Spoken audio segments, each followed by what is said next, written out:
Hi, everybody. How's everybody doing today? Hopefully, everybody's having a fantastic day.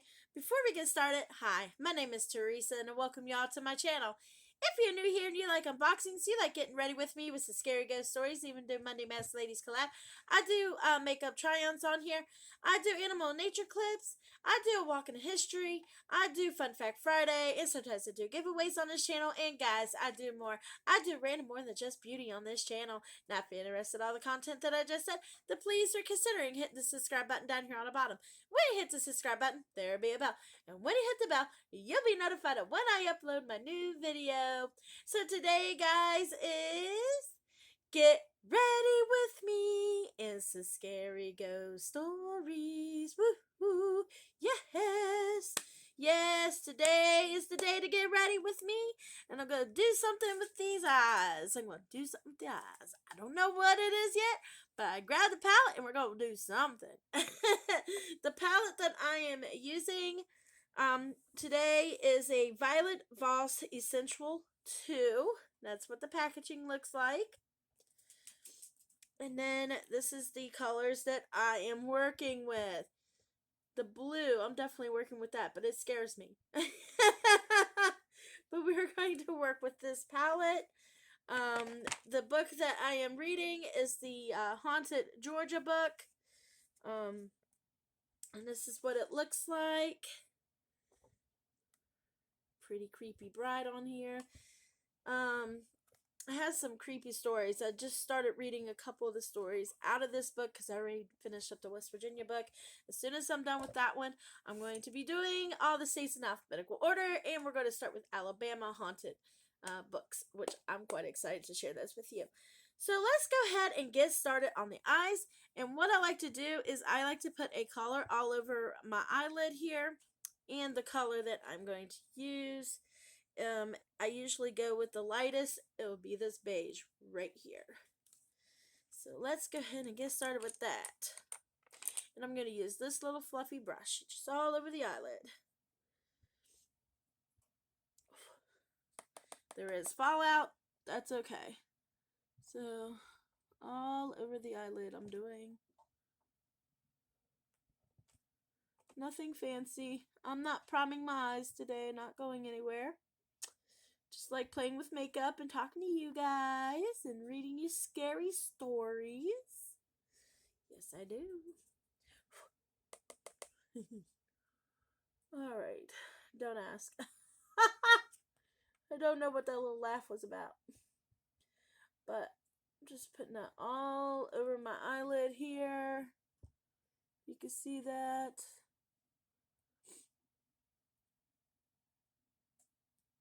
See, just a light color. Alright. Now we're going to do the crease cut. By no means, I'm not a professional at makeup. I've seen people do really, really pretty makeup eye looks. I just do how Teresa does it. So we are going to do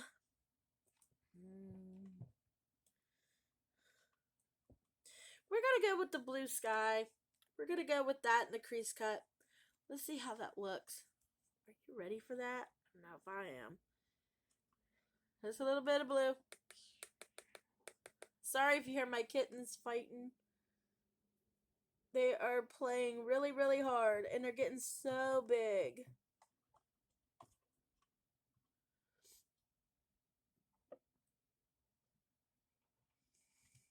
Oh no, can you see that?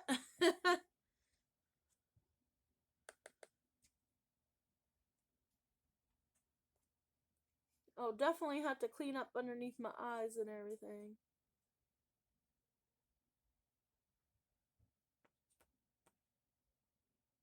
Woo, that's some blue eyeshadow. Do this eye.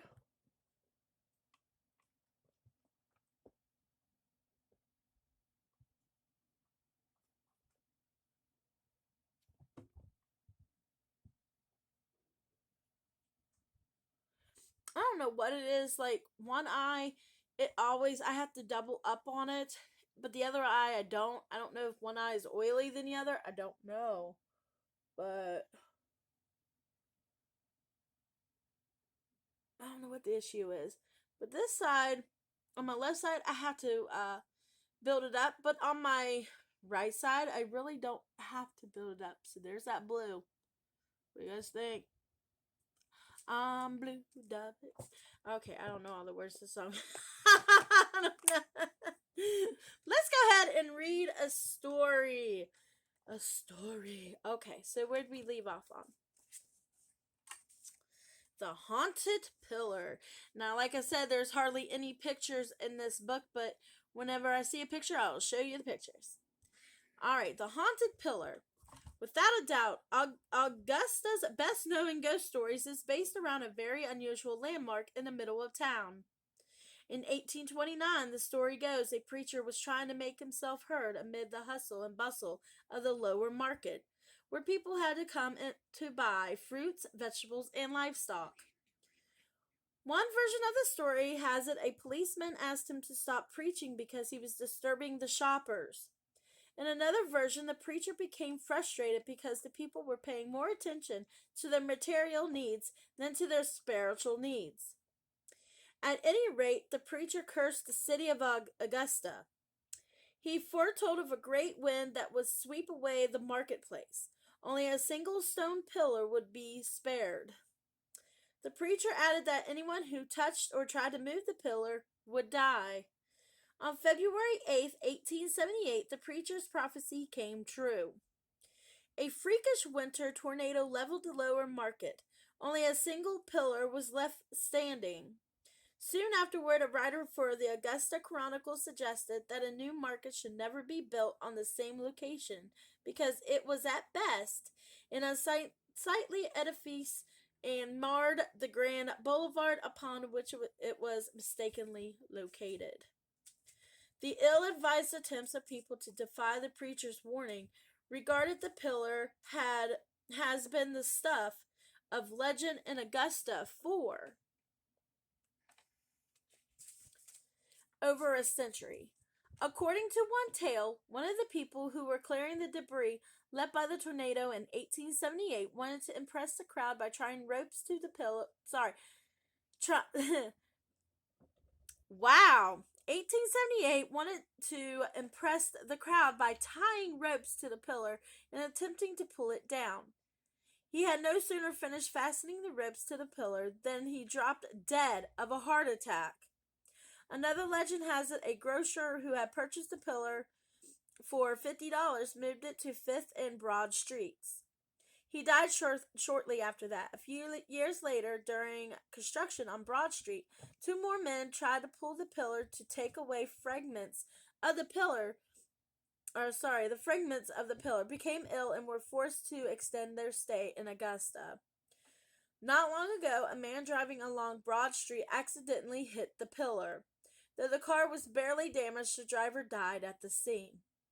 The truth is, however, not everyone who has come into contact with the pillar has died. In 1935, the Augusta Chronicle reported that a car ran into the pillar and reduced it to a pile of brick and cement, but the driver escaped injury. The pillar was rebuilt by a local market owner in 1936. The column was moved to the southwest corner of 5th and Broad Streets, but none of the workmen suffered any ill effects whatsoever. On Friday, June 13th, 1958, certainly not a good day to tempt a curse, a bale of cotton on a passing truck bumped into the column and knocked it over. Once again, the driver was not injured. Following this incident, the pillar was moved 8 feet from the curb to prevent future accidents. And here is a picture of that pillar right there. Not too creepy, but wow. Very interesting little story. Very interesting. Next story is The Vain Ghost in the I think it says Bennett House.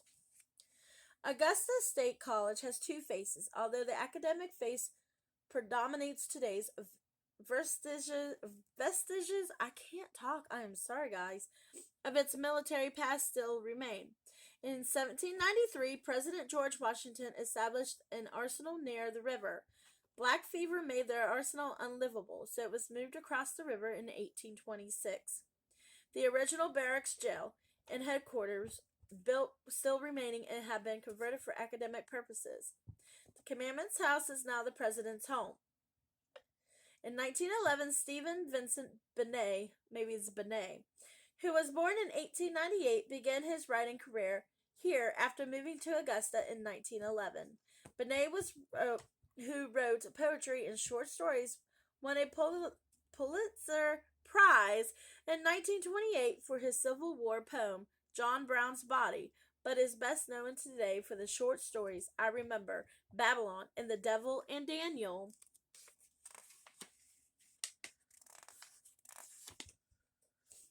Webster. Benet is gone now, having died in 1943, but legends about an earlier occupant of the house still remain. In Haunted Augusta and local legends, Sean Joyner recounts the tale of a commander who lived with his beautiful wife in the house in the 19th century. She was a vain woman whose wardrobe was among the finest in Augusta. Every morning her maid brought her a cup of tea, which she drank while admiring herself in the mirror. One morning the maid entered her mistress's room and was horrified to find the woman lying on the floor dead. Her husband told authorities that he had brought her a cup of tea before going hunting just before dawn. He was never formally accused of the crime, although suspicions of his guilt hounded him for the rest of his life. Today the clothes in her closet have been seen swaying back and forth, as if an invisible hand is searching for just the right look for the evening.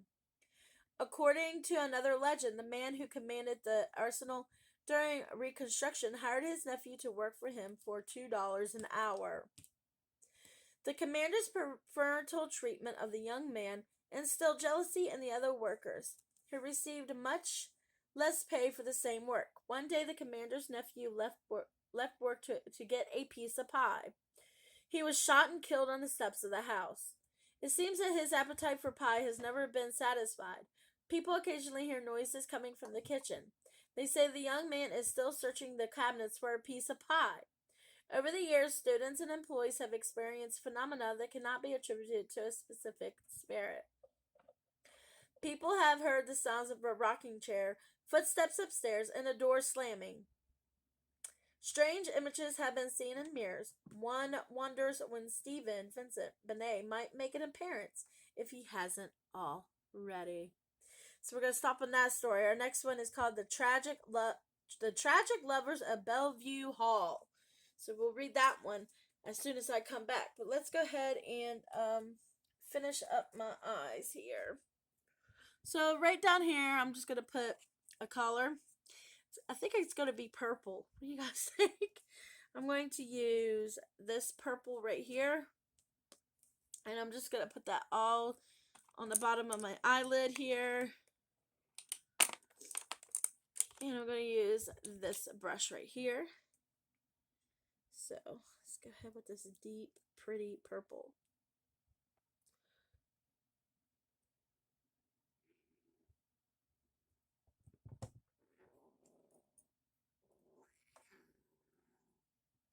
Sorry if you can hear my kittens fighting. My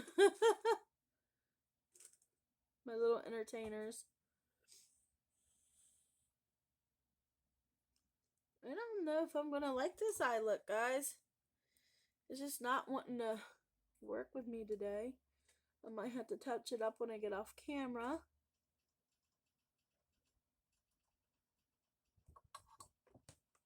I wonder if I can use my finger and do that. I see some people put eyeshadow on with their fingers, so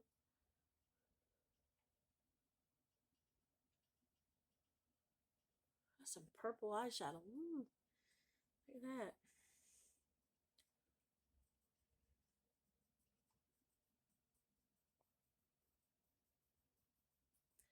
Let's try this eye with the brush. Ouch, my cats. Oh, they're driving me crazy, guys. Anybody want some kittens? No, I love my fur babies. They're just... their nails. Oh.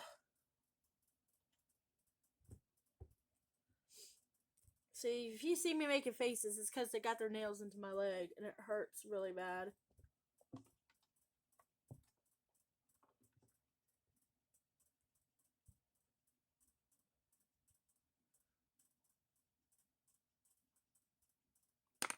And there's fallout. But so far, there's that. Alright, guys, I'm going to go ahead and get off here. And I'm going to finish up my eyes and put the rest of my makeup on. And then I will see you in a second. Hi, guys, I am back. I went ahead and touched up my eyes. What do you guys think? Can you see it? Did it come out pretty? I don't know what's going on with my camera phone, but it's going crazy. Did it come out good? Is it pretty? Now, I went ahead and put on my foundation and my concealer, my lipstick, highlighter, mascara, eyeliner, all that good stuff. I already had it on, or have it on. But I don't think it came out that bad. I did something with my hair. It's crazy hair day for me. Crazy hair day. But I don't think it came out bad. No, I don't think it came out that bad.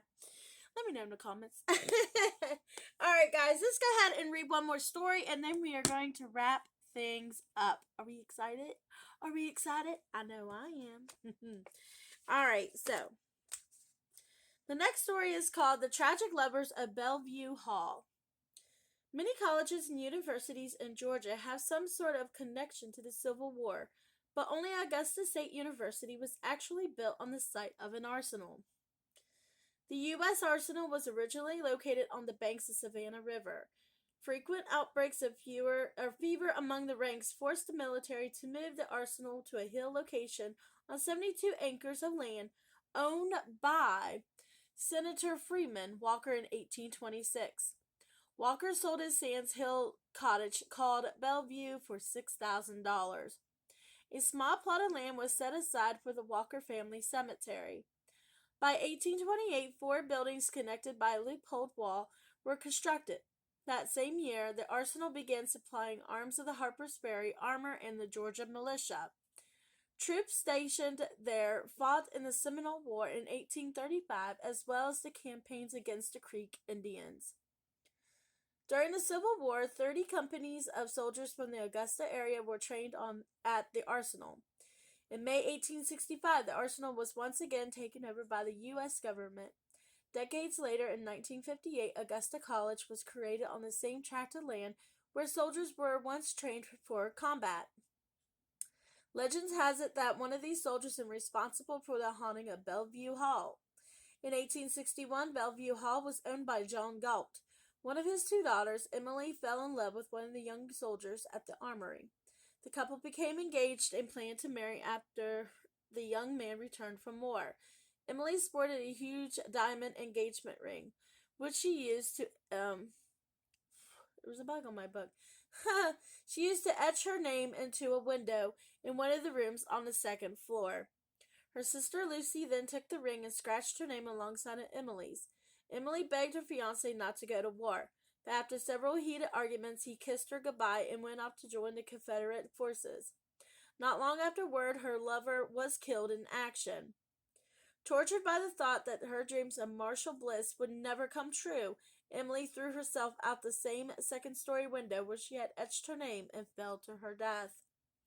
Bellevue Hall now houses several campus offices. Several employees at the Counseling and Testing Center have reported hearing raised voices coming from the hallway after everyone else had left for the day. On other occasions, televisions and telephones in the building had malfunctioned, temporarily for no apparent reason. It seems that Emily Galt is still venting her anger at being left while her lover marched off to his death.